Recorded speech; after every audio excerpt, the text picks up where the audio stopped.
Welcome to you all at home. Both McLaren start on the median, feeling strong ahead of the race. You've still got a chance to win this race, haven't you? Just drive. I wanna be the only one to make it through the light. Drive. Take it to the edge where I've lived 1,000 lives.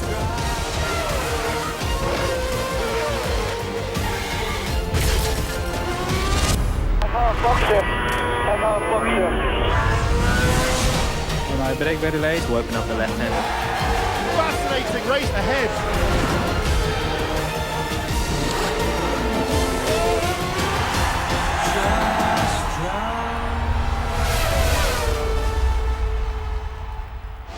Day 3 here in Jerez, and what a contrast to 12 months ago, heading into this session there had only been 2 red flags where there had been a dozen at the same point last year. Only one car had stopped out on track. There's been almost nothing for the rescue vehicle to do. These new engines launched with so many problems back in 2014, but now it seems hybrid turbo power is a mature technology for the Formula One grid, with one exception. McLaren's new Honda engine had given them headaches. Control system malfunctions limited them to 6 laps in the first 2 days, a total Fernando Alonso quickly exceeded in a much healthier sounding car. If Mercedes remained the benchmark, for a spell in the early damp conditions, Alonso trailed behind Nico Rosberg and was only 4 kilometers an hour slower through the speed trap. 32 laps was the Spaniard's eventual total, including an encouraging stint of 11 before a cooling system failure ended his day.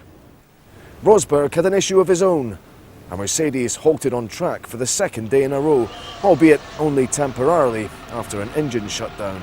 A great first test for us. We don't know in terms of performance, but that wasn't so much the goal also this week. You know, it was really to gather the miles so that we can start to see where are the weaknesses on the car. You know, what will start to break, and we saw a few of those things now.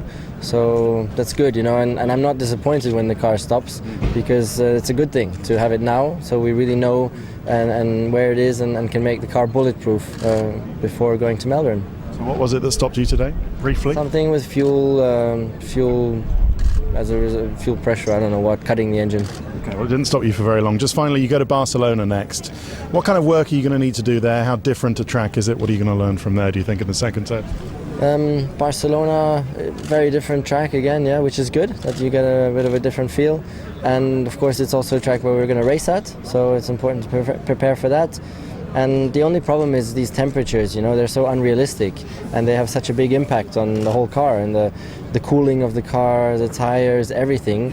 And so that's the biggest challenge for all of us, that we need to be very careful with that.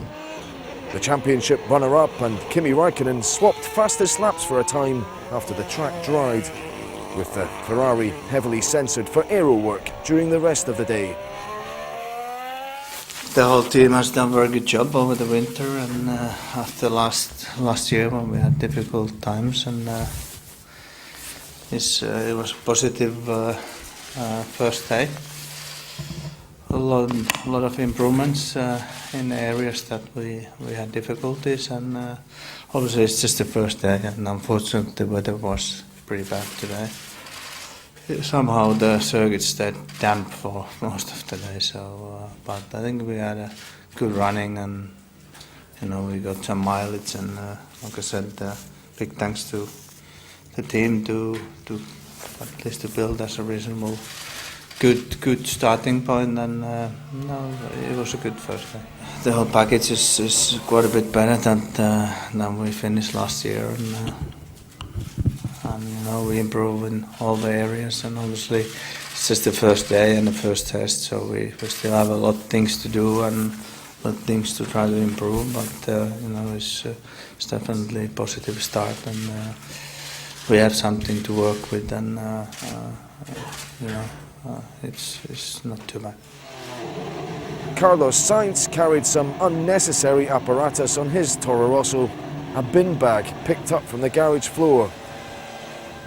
Well, Carlos, 137 laps is quite a physical ordeal. I know you think it was important to get that kind of distance under your belt. Have you proved a point to yourself, if you like, that you can cope with the rigours of F1?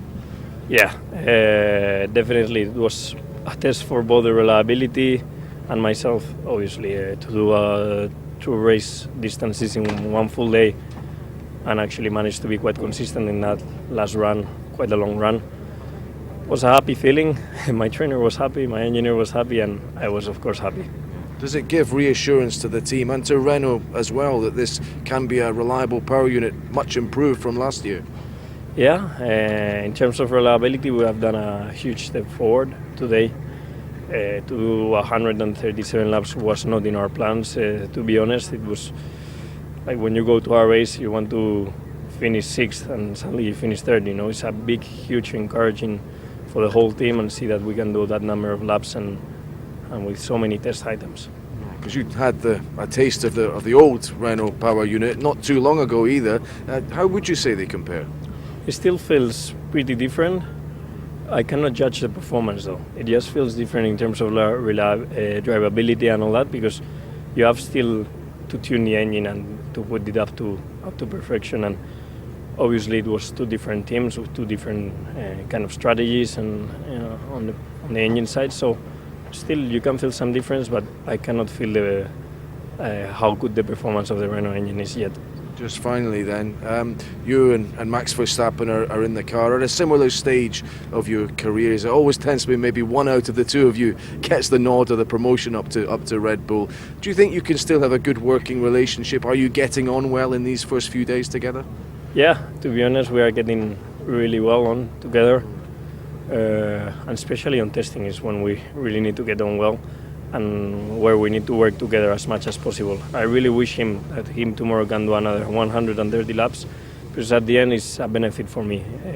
If we can sort reliability issues, we can gain performance in the car the more laps he does. So we're working together, we are chatting a lot about what we can improve, what is good from the car, which corner we are struggling more both, which areas of the car we need to improve. So at the end it's a job that we have to do together, and I'm sure that the more we work together in this area in testing, the better will go for both of us the rest of the season.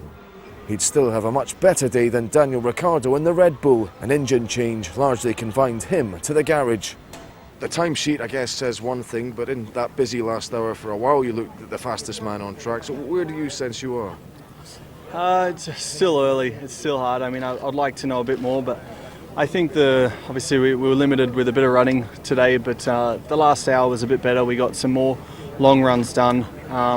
That's, I think, in testing where you get to know the car a bit better and feel how well it uses the tyres, etc. So I don't know about the pace. It's still hard, obviously, with fuel loads and everything, but I think the consistency, at least putting a few laps together, was not too bad in the end. So a few positives to take away from today. Yeah, the big boss, Dietrich Mateschitz, was here. You don't always have the best of luck on track when he's about. Was there anything you didn't manage to get through that you'd hoped to because of that engine change? I mean, sure, there's lots of test items to go through, but yeah, obviously we got one more day tomorrow with Danny, and then another 8 in Barcelona. So try and tick them off slowly. We knew it's always tricky to rack up a lot of laps at the first test. Obviously some teams have done it, but I think we got still a few more opportunities in Barcelona if we don't do them tomorrow. Interesting seeing you and Kimi running around together. Were you getting a bit impatient with him? No, just I was taking a few photos from behind the cockpit, so just having a bit of a look.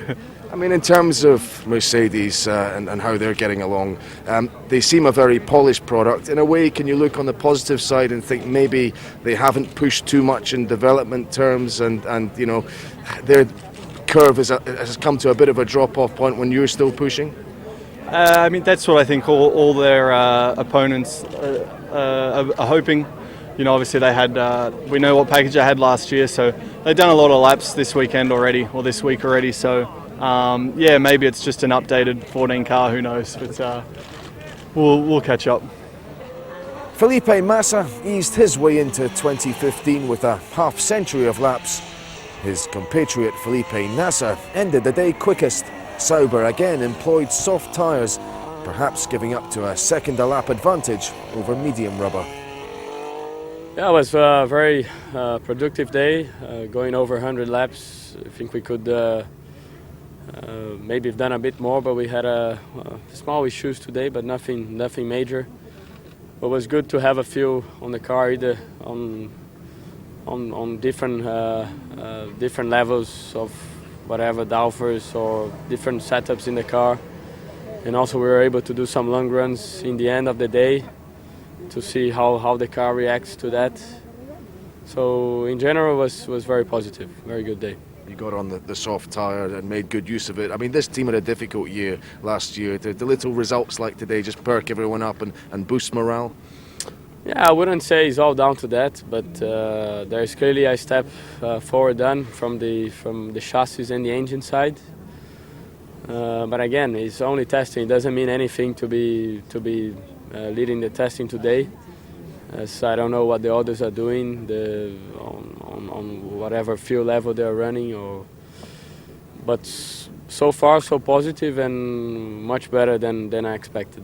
One of the big questions this season is, can a Ferrari engine take on a Mercedes engine? You've had experience of both. How do they compare?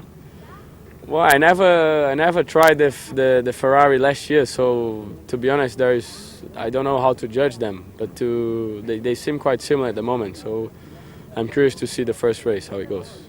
Times are of secondary consideration to lap totals at the moment. McLaren lagged behind in both, despite what Alonso described as a big step. Ricciardo and Alonso apart, the Day 3 table was interestingly bunched up, almost certainly misleadingly so, with fuel loads unknown. Jerez is an unrepresentative circuit with a cold and unusually abrasive track. It means this week is largely about reliability and basic aerodynamic work. For a more detailed look at that and how every driver stands at the moment, stay tuned for Ted's Notebook. Just